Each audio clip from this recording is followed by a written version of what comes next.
చాలా బాగుంది. ఇందులో ఇవన్నీ కూడా ఒక కమర్షియల్ సినిమా ద్వారా చెప్పటము, కన్విన్స్ చేయటం ఈజ్ అ బిగ్గెస్ట్ అచీవ్మెంట్ ఈ రోజున.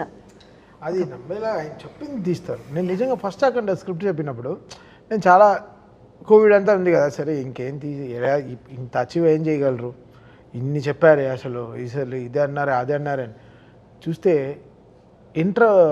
ఎడిటింగ్ రూమ్లో చెమటలు వస్తున్నాయి నాకు.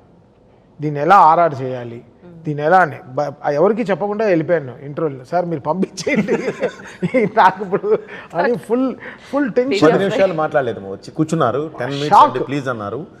నేను డైరెక్టర్ని ఇన్ని రోజుల తర్వాత ఫస్ట్ టైం నా ఫుల్ ఫిల్మ్ చూస్తున్నారు, ఏం చెప్పకుండా వచ్చి 10 నిమిషాలు కూర్చున్నాడు, ఏంటి పరిస్థితి అని నాది ఒకడు వెర్షన్ ఒకడున్నది. లేదు సార్ పంపించేయండి, నేను ఏ ఇన్స్ట్రుమెంట్స్ కాదండి, అప్పటికే వచ్చేసారు టెక్నీషియన్స్, ఈ టెక్నీషియన్స్ కాదు నేను కాశీని తీసుకొచ్చి కూర్చోబెట్టాలి అన్నారు.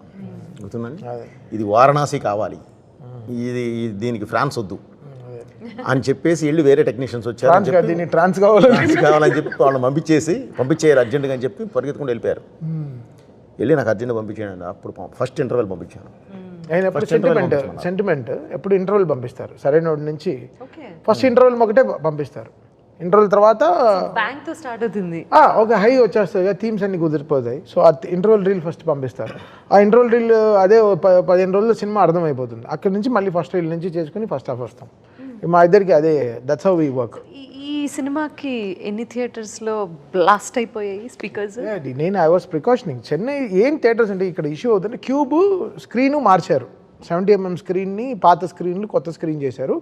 క్యూబ్ ఎలానో మారిపోయింది కాబట్టి, ప్రొజెక్టర్ మారిపోయింది కాబట్టి మా క్యూబ్ మిషన్ని మార్చారు, ప్రొజెక్టర్ మార్చారు. స్పీకర్లు ఎక్కువ మార్చలేదు చాలా థియేటర్లో. Old speakers theatres which are not functioning well, they are running in the old speakers only. ఈ మాటలు విన్నప్పుడు ఏమనిపిస్తుంది మీకు? ఏమనిపిస్తుంది అంటే అది మార్చాలి, they have to change and they have to service at it. ఎందుకు అప్పుడు వాట్ ఇస్ ఇట్ ఇస్ ఇక్కడ ఇట్స్ నాట్ మై మిక్సింగ్, నేను తమన్ మిక్సింగ్ సరిగా చేయట్లేదు, it's not me. I will only ask volume that certain places where it is needed. ఇంటర్వెల్లా, హనుమంత్తో fight చేసినప్పుడు క్లైమాక్సా, there will be a range of where the volumes has to be proper. ఎఫెక్ట్స్తో పాటు music ఎలా ఉంటుంది, సో అందరం call తీసుకుంటాం. నేను దాటి డాల్బీ మిక్సింగ్ ఓ ఇంజనీర్ వస్తాడు, డాల్బీ అప్రూవ్డ్ ఇంజనీర్, తను అప్రూవ్ చేస్తేనే బయటికి వెళ్తుంది సౌండ్. నన్ను దాటి after me there is so many people, they have to decide where it is perfect or not to go out.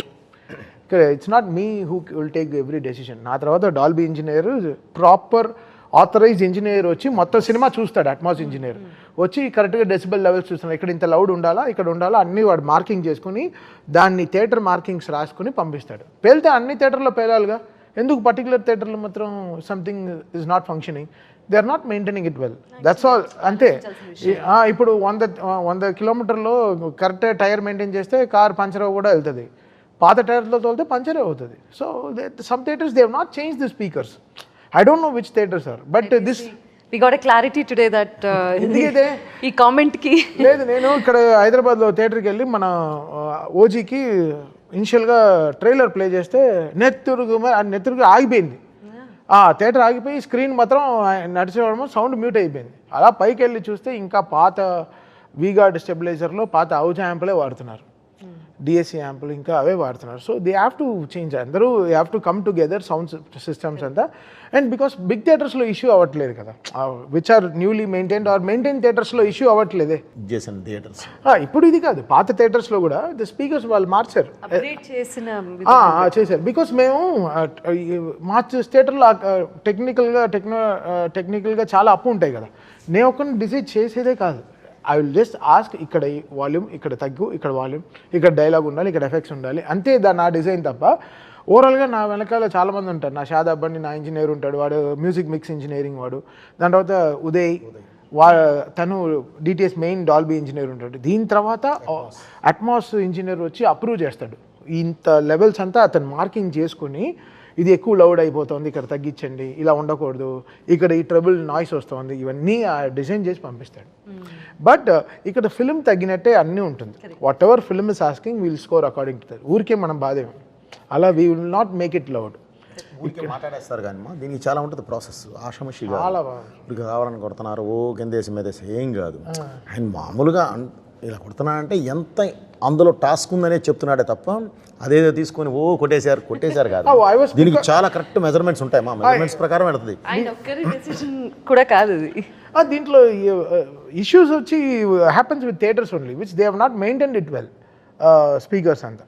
So వాళ్ళు they have to correct it. అందుకే నేను చెప్పాను, మీరు తర్వాత కంప్లైంట్ చేయకండి, ముందరే దీనికి చేసుకోండి. అంటే పేలితే ఇప్పుడు if Thaman is loud all the time, ఓజీకి పేలాలి, డాకుకి పేలు ఉండాలి, మధ్యలో వచ్చిన సినిమాలు అన్నిటికీ పేలు ఉండాలిగా. It's not me, it's not that I can decide. Some films will have its levels of film making. దానికి తగ్గినట్టే the film will have the process of sounding also.